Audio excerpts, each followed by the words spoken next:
Perubahan waktu tidak hanya soal waktu. tapi juga yang terlihat menjadi tidak terlihat. Selamat datang di Podcast Kala Suruh.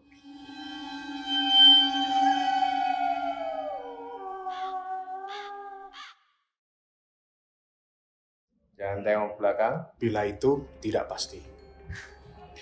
Oke, jadi sekarang kita kembali lagi di Podcast Kala Suruh episode kedua, Indra. Jadi di episode kali ini kita mau ngebahas apa, Indra?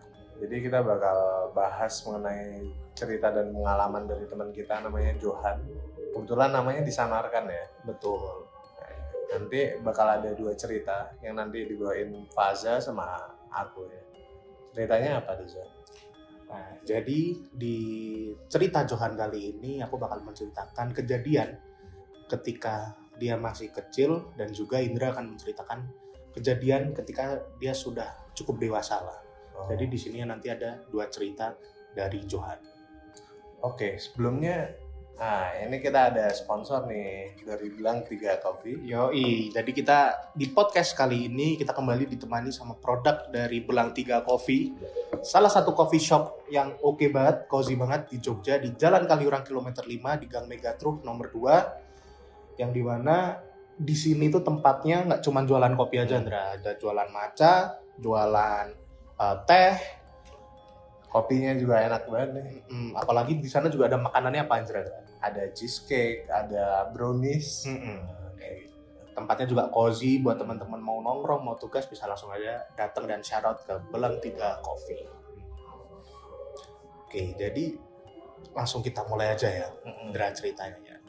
Ini mungkin langsung aku mulai aja dari Boleh. aku. Nah, di sini aku akan menceritakan kisah Johan ini ketika dia masih kecil. Oke, di sini aku akan memulai cerita si Johan ketika dia berumur sekitar 9 atau 10 tahun. Dia kelas 3 atau kelas 4 gitu. Jadi sebelum mulai cerita aku bakal ngejelasin dulu ya. Di sini Johan itu punya satu kelompok bermain ketika dia masih kecil. Di sini ada Johan, lalu ada Mbak Ayu yang dimana umurnya ini lebih tua lah daripada si Johan, sama ada si Nando, dimana dia ini lebih muda dari Johan tapi ya tidak terpaut jauh gitu. Terus latar tempat dari si Johan ini karena kewajiban orang tuanya yang bekerja berpindah-pindah, jadi si Johan ini latar tempatnya waktu kejadian ini adalah di Medan.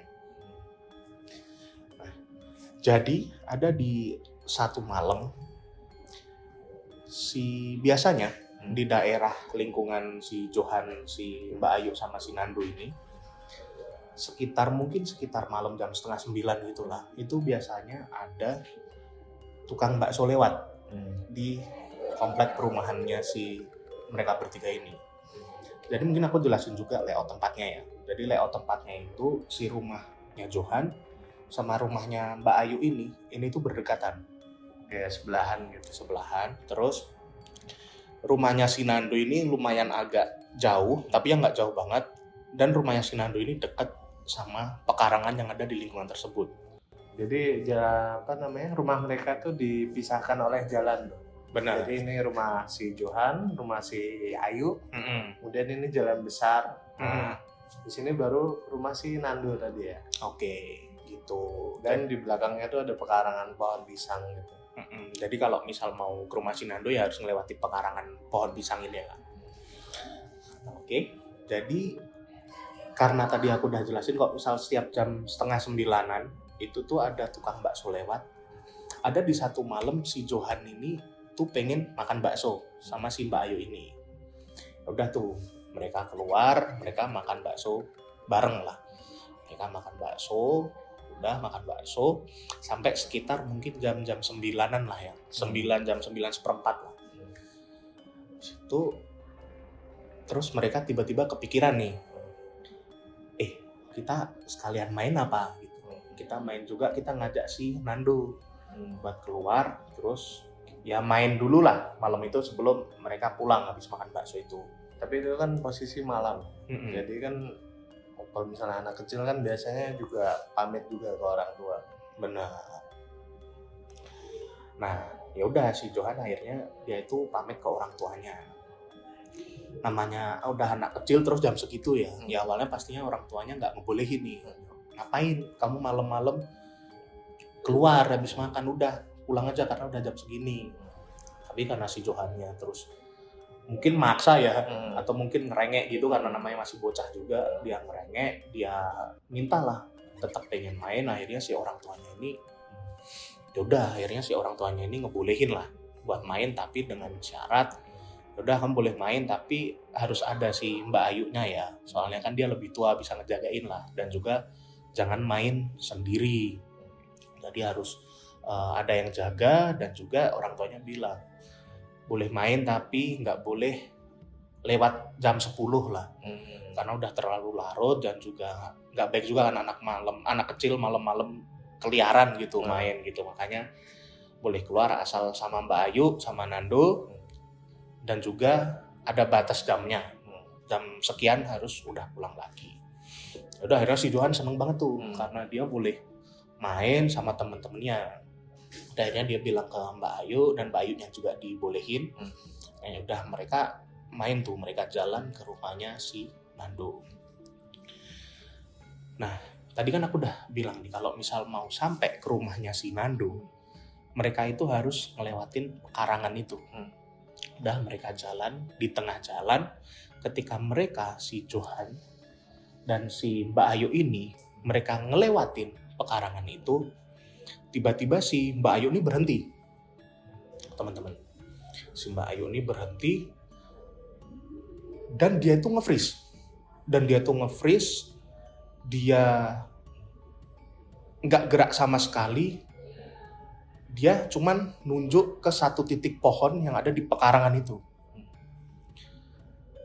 Nah, Johan lihat itu kaget dong. Loh, kenapa nih kok tiba-tiba si Mbak Ayu ini berhenti nih? Tiba-tiba Mbak Ayu berhenti karena Johan kaget, terus dia tanya, "Mbak, kenapa? Kenapa kok tiba-tiba berhenti itu kenapa?" Si Mbak Ayu ini tetap diem, dan juga dia tetap nge-freeze lah. Dia tetap diem, dia sambil tetap nunjuk. Akhirnya si Johan ngikutin arah tangannya si Mbak Ayu buat dia ngelihat apa sih sebenarnya yang ditunjuk sama si Mbak Ayu ini. Dia ngikutin tangannya, ternyata yang dilihat sama si Johan dan juga dilihat sama si Mbak Ayu ini, itu ada satu sosok baju putih, perempuan, nggak tahu ya perempuan atau apa. Dia tuh lagi duduk di salah satu cabang pohon pisang itu, di pekarangan itu. Kenapa aku tadi bilangnya ini nggak tahu bentuknya gimana, karena si sosok ini itu nggak punya kepala, nggak ada kepala, dia duduknya itu bersila. Dan yang bikin Johan sama si Mbak Ayu ini tambah ngeri lagi, tambah deg-degan lagi, karena si sosok ini tuh nggak cuma duduk bersila di pohon ini, tapi si sosok ini juga sambil tangannya itu ngayun, ngajak main mereka buat dateng ke sosok ini. Jadi kalau bahasa Jawanya si sosok ini tuh ngawe-awe buat si Johan sama si Mbak Ayu ini buat ikut sama dia gitu. Wah, lihat itu si Johan juga jadi ikut kaget. Dia langsung nunjuk juga, langsung dia, "Weh, apa itu?" gitu. "Itu apa?" Karena dia kaget dan namanya masih kecil kan, masih tanya-tanya ya, belum bisa mikir secara inilah, belum bisa mikir secara jernih gitu loh. Dia tuh tanya, "Itu apa?" gitu. Karena dia tanya si Mbak Ayu, si Mbak Ayunya itu masih nge-freeze, dia tuh masih diem aja, masih tetap nunjuk. Kayak mungkin semacam dia ke ini ya, nge-stuck gitu loh. Mungkin terhipnotis juga ya. Karena ngelihat kayak gitu, dan walaupun dia lebih tua kan tetap ya masih anak-anak juga gitu sebenarnya. Karena si Mbak Ayu ini diem dan si Johannya juga ngajak ngomong, si Mbak Ayunya ini nggak respon, si Johan nih inisiatif buat nepok si Mbak Ayu biar sadar lagi gitu loh. Si Johannya itu nepok si Mbak Ayunya nih, ditepok. "Mbak, udah ayo kita pulang aja karena di sini kita udah yang lihat yang nggak bener gitu. Nah udah akhirnya abis ditepok gitu si Mbak Ayunya ini sadar nih. Udah akhirnya mereka terus yaudah ayo kita balik aja, Mbak Ayunya ngomong gitu. Akhirnya udah mereka berdua nih balik nih. Mereka berdua balik. Terus si Johannya balik tapi sambil nangis juga karena dia takut ya. Habis ngelihat kayak gitu dia balik, ya udah si Mbak Ayu pulang ke rumah, terus dia balik lagi. Sampai rumah dia ditanyain sama orang tuanya, kamu kenapa kok tiba-tiba pulang nangis dan gemeter kayak takut gitu loh. Nggak apa-apa, aku cuman tadi di sana di pekarangan dekat rumahnya Nando, aku ngelihat ada satu sosok yang duduk nggak pakai kepala dan dia ngajak main aku ngawe-ngawe. Udah nggak apa-apa, tenangin dulu, si orang tuanya Johan bilang tenangin diri dulu, habis itu udah kamu langsung tidur aja. Tapi namanya anak kecil mungkin masih kepo nih, tadi yang aku lihat tuh apa ya gitu. Terus dia inisiatif lah, si Johan ini inisiatif buat ngelihat lagi lewat jendela luar. Akhirnya dia buka tuh jendela depan rumahnya. Ketika dia buka jendela itu, yang sebelumnya dia pengen memastikan apa yang dia lihat supaya mungkin dia bisa tenang ya. Ternyata si sosok yang tadi ada di pohon pisang itu, yang tadi duduk bersila sambil ngawe-ngawe, itu dia lihat lagi di jalan depan rumahnya. Benar-benar di depan rumahnya si sosoknya itu berdiri, gak ada kepalanya, dan dengan gerakan yang sama. Si sosok ini masih ngajak main si Johan buat keluar dari rumah, buat ikut mungkin sama dia ya. Jadi si Johan ini ngelihat dari kaca, si sosoknya itu ternyata ada di depan rumahnya, ngadep si Johan, dia sambil masih ngawe, tetap ngajakin si Johan keluar. Gokil sih itu, ngawur banget. Makanya itu, jadi abis itu si Johan langsung nutup kordennya lagi, terus dia kayak tambah panik lagi kan. Karena udah ngeliat di pohon pisang, dia ngelihat dari dalam rumah, ada lagi di depan rumahnya. Akhirnya dia langsung ditutup semuanya, dia lari, langsung dia masuk ke kamar orang tuanya. Ya udah dia tidur di kamar orang tuanya karena dia juga takut buat tidur sendiri habis kejadian itu. Itu teman-teman semua. Jadi kayak apa ya, anak kecil gitu mungkin diajak main ya sama yang sosok yang nunggu di sana, dan mungkin si sosok itu kalau menurutku dia juga mungkin ngingetin si Johan sama si Bayu ini kalau udah malam jangan main di luar, pulang aja, kalau misal kalian mau main ya main sama aku gitu mungkin ya Andra ya. Kalau gitu sih ngeri banget sih ya saya. Makanya kalau misalnya punya anak, punya adik masih kecil ya jangan main malam-malam lah. Bener. Dan juga buat temen-temen semua nih, kalau misal juga datang ke tempat-tempat yang sepi gitu ya mungkin ya, apalagi kebun dan segala macam ya, uluk salam lah. Dan juga ya udah menghormati yang ada di sana juga gitu. Betul banget. Biar kejadian yang dialami Johan ini nggak dialami sama teman-teman semua, nggak dialami sama adik teman-teman semua, ataupun buat teman-teman yang punya anak semoga juga nggak mengalami seperti itu, karena itu ngeri. Bayangin di atas pohon pisang ada yang duduk sambil ngawe-ngawe, dan dia pindah lagi ke depan rumahnya gitu dengan melakukan gerakan yang sama gitu. Tapi gue bisa tahu ya rumahnya ya. Gimana tuh? Maksudnya dari pekarangan kayak ngikutin. Nah ya itu. Kalau dipikir-pikir. Soalnya ya dia ngelihat keluar, kok ada lagi gitu. Ya. Gitu. Mungkin aku lanjut ya. Jadi kalau tadi mungkin Faza udah nyeritain waktu dia masih kecil ya, si Johan ya. Nah, sekarang itu kondisi si Johan itu waktu S1 dan udah mau lulus gitu. Mungkin zaman-zaman skripsian ya. Kebetulan dia kuliah tuh di Semarang ya. Betul. Pernah gak sih teman-teman tuh ngerasain bahwa ada fenomena yang namanya tindihan gitu. Tindihan itu benar-benar kayak apa ya? Kalian posisi tidur, mata udah kebuka, tapi badan tuh dipaksa untuk bergerak nggak bisa gitu. Ya jadi badannya itu kayak stuck. Tapi dia itu bisa ngelihat tuh sekitar tuh ada apa, sekitar tuh bunyi-bunyiannya tuh masih dengar tapi nggak bisa gerak badannya.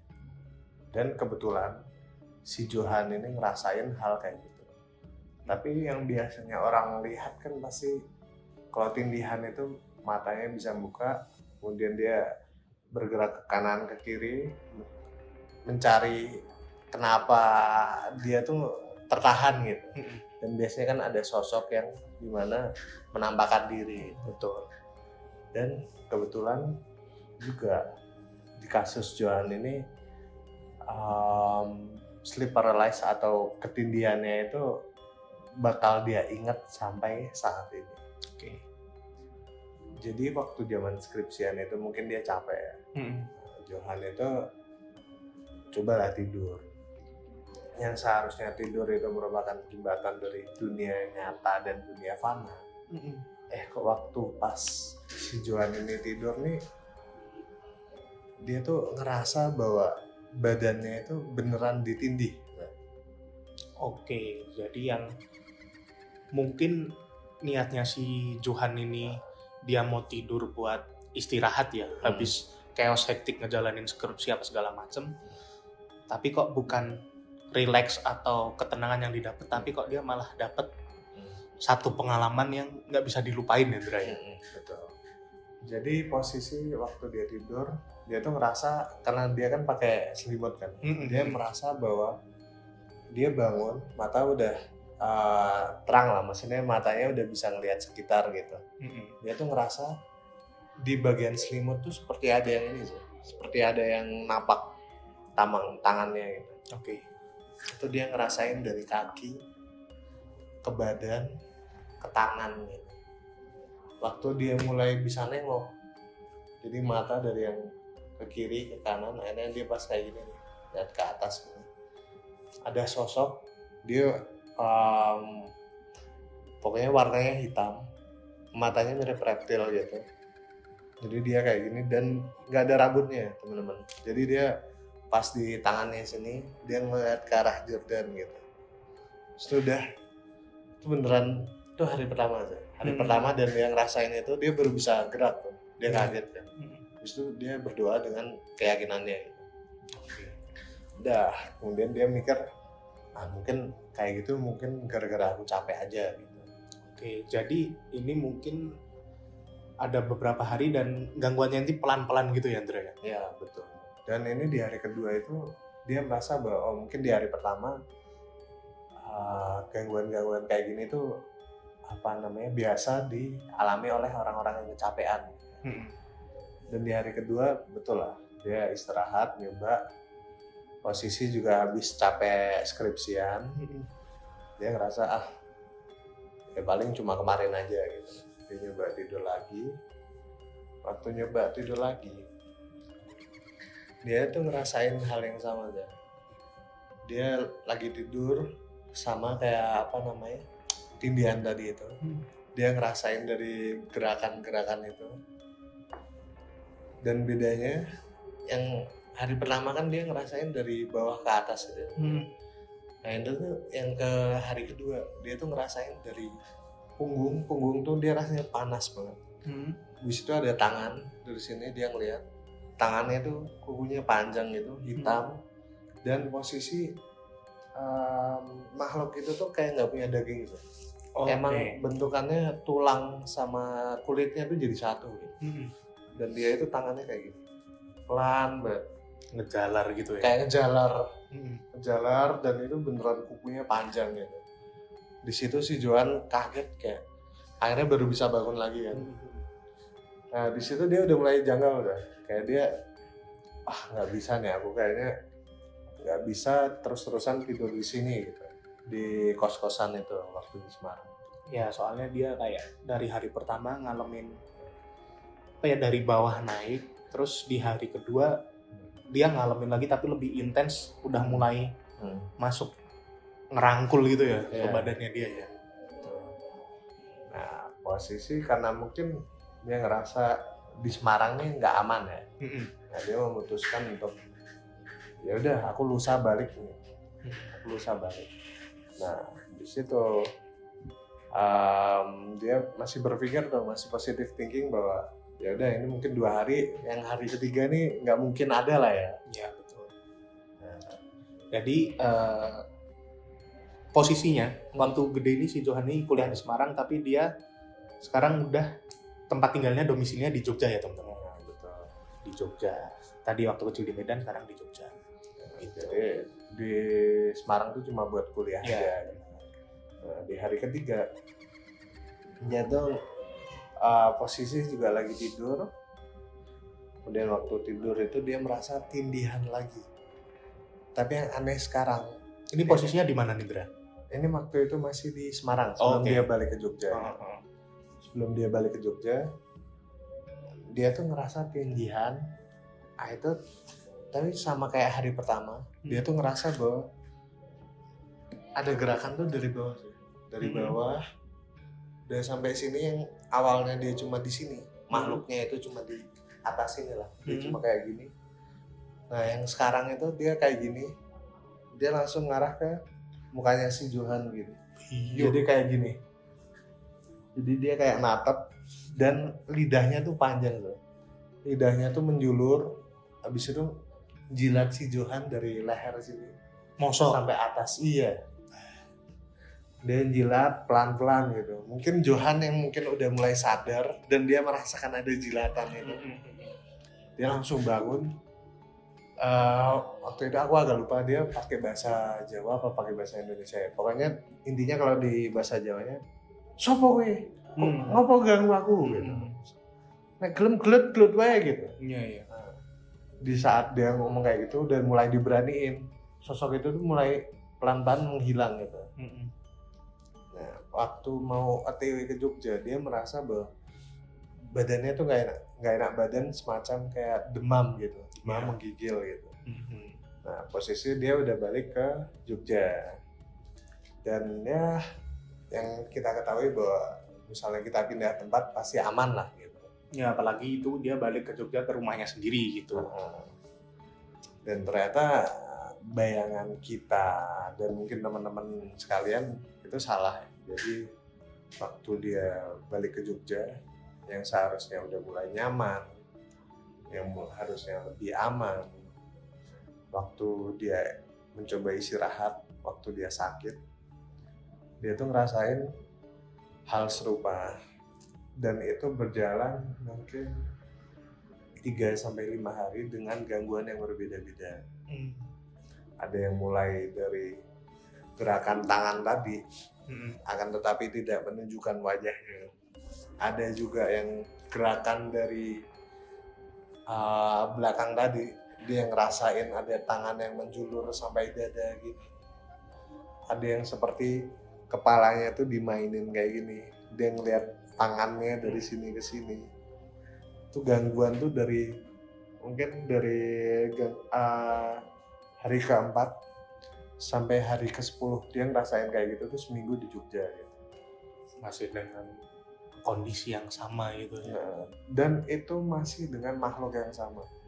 Makhluknya itu beneran dia kasarannya botak, tidak punya rambut gitu, dan daging sama kulitnya itu jadi satu sama tulang gitu.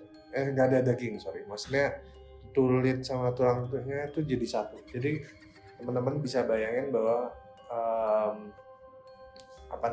beneran kayak mungkin orang beneran yang kurus banget, sampai yang teman-teman bisa ngelihat kerangkanya lah. Ya. Dan itu matanya itu beneran kayak mata reptil gitu, yang tipis gini. Dan tangannya juga hitam dengan kuku panjang gitu, dan lidahnya tuh panjang, menjuntai gitu. Itu. Oh ya. Dan sampai sekarang waktu selesai dia sembuh dan udah tidak diganggu lagi itu, dia sampai sekarang juga bertanya-tanya itu makhluk tuh apa, dan dia sampai sudah berdoa lah, maksudnya berdoa untuk tidak diganggu. sampai beberapa kali juga masih muncul. Dan ya itu fakta sih Indra, maksudnya kayak dia diganggu dengan makhluk yang sama hampir 10 hari. Bukan hampir ya, bahkan udah 10 hari ya. Udah 10 hari. 10 hari yang dimana gangguannya itu pelan-pelan sampai klimaksnya waktu dia di Jogja itu kan. Dan dia udah pindah kota nih dari Semarang, udah pindah Jogja tapi masih aja diganggu gitu. Masih ngikut aja gitu. Itu tuh fakta sih, dan pasti jadi apa ya, satu pengalaman yang ya trauma juga iya, memorable mungkin juga iya ya. Dan mungkin memorable untuk apa ya, hal yang tidak seharusnya diingat lagi gitu. Yang tidak diinginkan tuh ngeri sih tapi. Mungkin ada senengnya mungkin main sama teman, tapi kalau diganggu. Iya. Ada senengnya merantau ke Semarang, tapi kok juga diganggu. Yang mana juga yang waktu ketindihan ada main fisik juga sampai dijilat. Terus pelan-pelan kan mungkin sih nggak tahu juga nih backgroundnya gimana sih makhluknya itu, kayak nyamperin terus ngincer si Johan ini mungkin. Ya di sini aku cuma bisa bilang ya terima kasih ya, mungkin Johan ceritanya juga semoga Johan juga nggak diganggu lagi ya Johan. Amin ya. Semoga sudah tenang habis ini ya Indra ya. Nah itu mungkin cerita dari Johan ya Indra, story of Johan yang sudah kita ceritakan tadi. Aku nyeritain waktu dia dari kecil udah ada gangguan seperti itu, terus Indra juga nyeritain waktu dia udah cukup dewasa ketika dia ngejalanin skripsi atau tugas akhir tadi. Jadi mungkin teman-teman yang pengen diceritain kayak cerita si Johan ini bisa cerita di mana sih? Teman-teman bisa langsung aja ngelihat nih di sosial media kita. Nanti teman-teman bisa langsung reach out aja ke sana. Bisa Instagram, bisa email, bisa TikTok kita juga. Nanti DM terkait cerita teman-teman, atau mungkin di kolom komentar di bawah ini boleh. Nanti teman-teman bisa langsung cerita aja, biar kita bisa sampaikan nih cerita dari teman-teman apa, biar kita bisa sharing ke teman-teman yang lain. Mungkin kalau malu buat ngetik dan pengen anonimus gitu, bisa juga nanti melalui telepon juga bisa. Boleh. Dan nge-reach lewat email kita. Boleh. Bagi teman-teman juga yang misalkan mau menceritakan ceritanya secara langsung ya Indra ya, juga nanti bisa langsung hubungin kita aja. Kalau misal mau langsung datang bersama kita, nanti kita cerita bareng-bareng di sini. Atau teman-teman yang pengen cerita langsung nih, tapi mungkin tidak bisa hadir atau mungkin tidak mau hadir, terus misal by telepon gitu juga bisa. Teman-teman bisa langsung reach out aja ke sosial media kita di sini. Betul banget. Jadi ya mungkin sekian dulu ya untuk episode kali ini. Benar, nanti kita balik lagi besok di episode ketiga di podcast Kala Surup. Dan juga buat teman-teman selalu ingat apa Dra? Jangan tengok belakang bila itu tidak pasti. Sampai jumpa lagi di podcast Kala Surup selanjutnya. Bye-bye.